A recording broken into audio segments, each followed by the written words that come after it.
क्या मोदी को प्रधानमंत्री बनाएगा यूपी? ये सवाल इसलिए क्योंकि कांग्रेस के उपाध्यक्ष राहुल गांधी कह रहे हैं कि मोदी के नाम का गुब्बारा जल्द ही फूट जाएगा।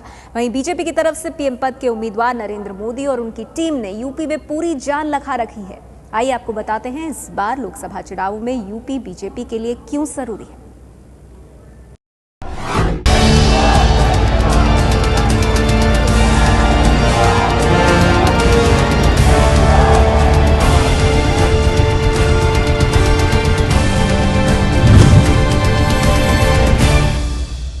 Pretty confident that just like the balloon of India shining exploded, this balloon too will explode. 272 plus के इस मैजिक फिगर को हासिल करने में भारतीय जनता पार्टी और बीजेपी लेड एनडीए को निश्चित रूप से कामयाबी मिलेगी। मैं पूरी तरह से आश्वस्त हूं। लोकसभा चुनाव का घमासान तेज हो चुका है। देश की सभी बड़ी पार्टियों की नजरें इस वक्त यूपी पर लगी हैं। अगर आप 2009 को देखें तो केंद्र में सत्ता में लौटने में और सीटें बढ़ने में बहुत बड़ा योगदान था उत्तर प्रदेश का और आंध्र प्रदेश का, कांग्रेस की सीटों का जहाँ तक सवाल। इसलिए इस बार भी बहुत ही अहम है दोनों राष्ट्रीय दलों के लिए उत्तर प्रदेश। लेकिन अभी जो हालात हैं उसमें लगता नहीं कि कांग्रेस 2009 जैसी स्थिति में कहीं भी है।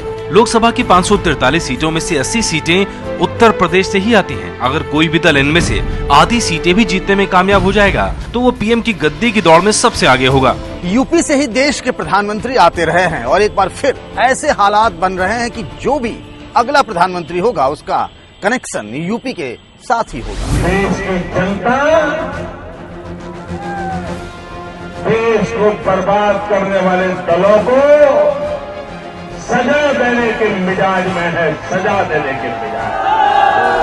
बीजेपी के पीएम पद के उम्मीदवार नरेंद्र मोदी यूपी के वाराणसी से चुनाव लड़ रहे हैं और उनके सबसे करीबी अमित शाह महीनों पहले से यूपी में चुनाव का मैनेजमेंट संभालने में जुटे हुए हैं। उत्तर प्रदेश के लगभग हर जिले में, हर कंस्टिट्यूंसी में मेरा जाना हुआ है और मैं मानता हूं कि उत्तर प्रदेश में देश में सर्वाधिक लहर भारतीय जनता पार्टी और उसके नेता नरेंद्र मोदी के लिए है और उत्तर प्रदेश में भारतीय जनता पार्टी सबसे बड़ी पार्टी बनकर उभरी।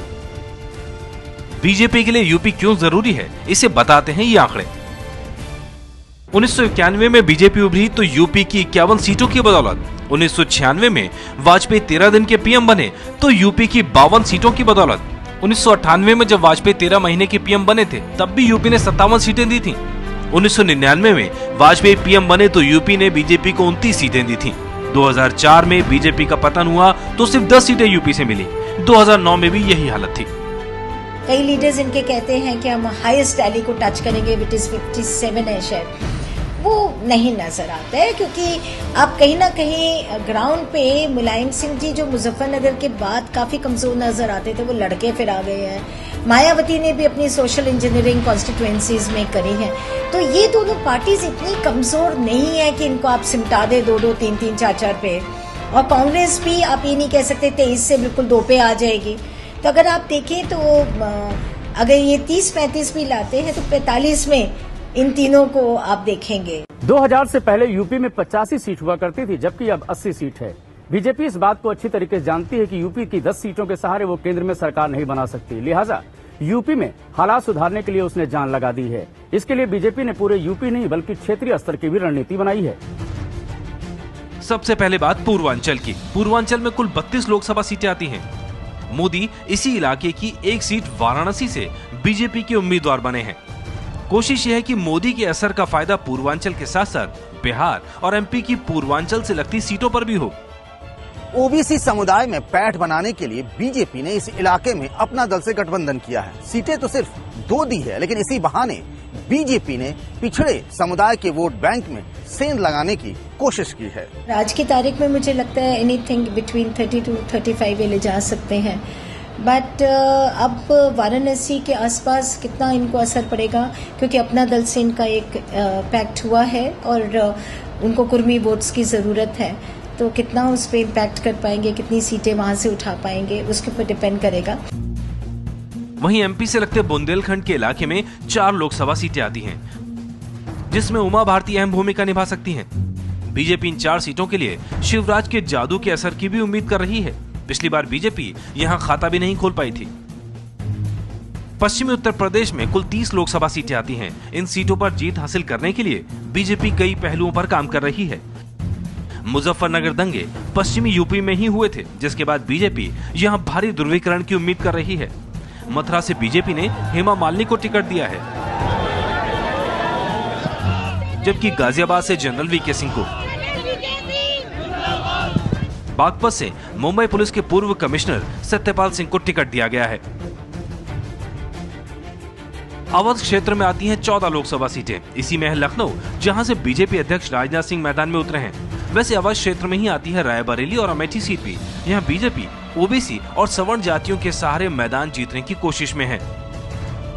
एबीपी न्यूज और नीलसन के फरवरी में हुए सर्वे के मुताबिक उत्तर प्रदेश में भारतीय जनता पार्टी सबसे बड़ी पार्टी बनकर उभरेगी। उसे 40 सीटें तक मिल सकती हैं, जबकि सीएसडीएस के सर्वे में सामने आया कि बीजेपी को 41 से 49 सीटें मिल सकती हैं। फरवरी के बाद से बीजेपी में आंतरिक कलह की जो खबरें सामने आई, उससे बीजेपी को नुकसान पहुंच सकता है। यूपी में ही मुरली मनोहर जोशी, कलराज मिश्र और लालजी टंडन सीट बदलने को लेकर के नाराज हैं। वहीं बीजेपी के पुराने दिग्गज रामविलास वेदांती और स्वामी चिन्मयानंद टिकट न मिलने को लेकर के अपनी नाराजगी जता चुके हैं। बाहर से लाकर के उम्मीदवार उतारने के मामलों में भी समर्थक अपना विरोध जता रहे हैं।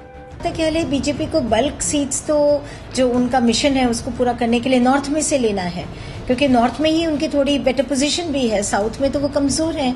तो यूपी एक अकेला प्रदेश है जिसमें 80 है, 80 की 50% भी कोई ले जाए तो 40 चली जाती है। तो डेफिनेटली यूपी में अगर कोई सेटबैक होगा तो उसका ओवरऑल उनके मिशन पे उसका असर पड़ेगा। ऐसे में बीजेपी के सामने विरोधियों से बड़ी चुनौती अपने घर के विरोध को संभालने की होगी। आम आदमी पार्टी के संयोजक अरविंद केजरीवाल यूपी के वाराणसी से मोदी के खिलाफ ताल ठोक रहे हैं। यही नहीं, केजरीवाल लगातार मोदी के विकास मॉडल पर भी हमला कर रहे हैं।